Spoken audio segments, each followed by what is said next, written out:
nanghihina ako, tapos nanlalata, tapos hindi ako makatulog. Ginawa ko, nagpatingin ako sa doktor. Sabi sa akin, namamaga daw ang puso. Tapos, nawawalan daw ng pula ang dugo, kaya daw ako nakakaramdam ng ganun. Yun ang sabi sa akin, magpatingin pa daw ako sa Health Center sa Manila. Sabi ko, hindi ko makakayang pumunta doon. Dahil una, mahirap lang kami.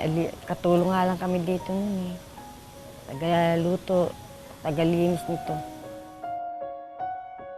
Nako, sobrang hirap. Lata. Hindi na ako makabangon. Lagi na lang akong umiiyak. Wala akong nararanasang masarap ang pagkain. Wala. Kahit ano hirap sa akin, hindi ko na kinakain. Iniisip ko na nga lang kung ano nakakahinatnan. Ngayong sinang November, nagpuntahan sila dito. Sila Kari na yan. Ngayon nakita kaming mag-asawa, nakadukdok. Latan-lata na nga ako noon. Wala, hindi ako nakakatulog. Payat na ako, para na akong kalansay. Sabi ni Kari, uminom lang kayo nito. Binigyan niya kami. Hindi naman namin uminom na kami sa kubo pa lang, daon pa lang. Uminom na kami mag-asawa.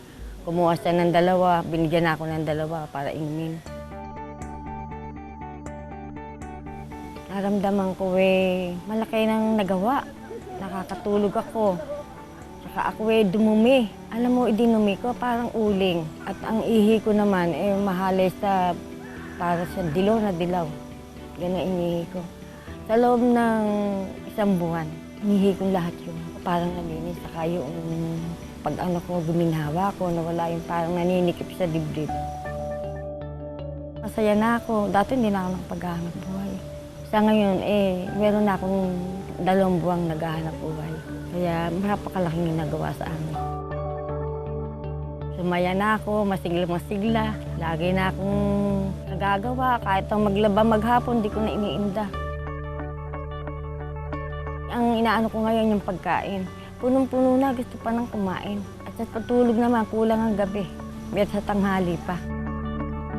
Isa ngayon, masaya ako. Gusto ko pang mabuhay ng mahabang mahaba.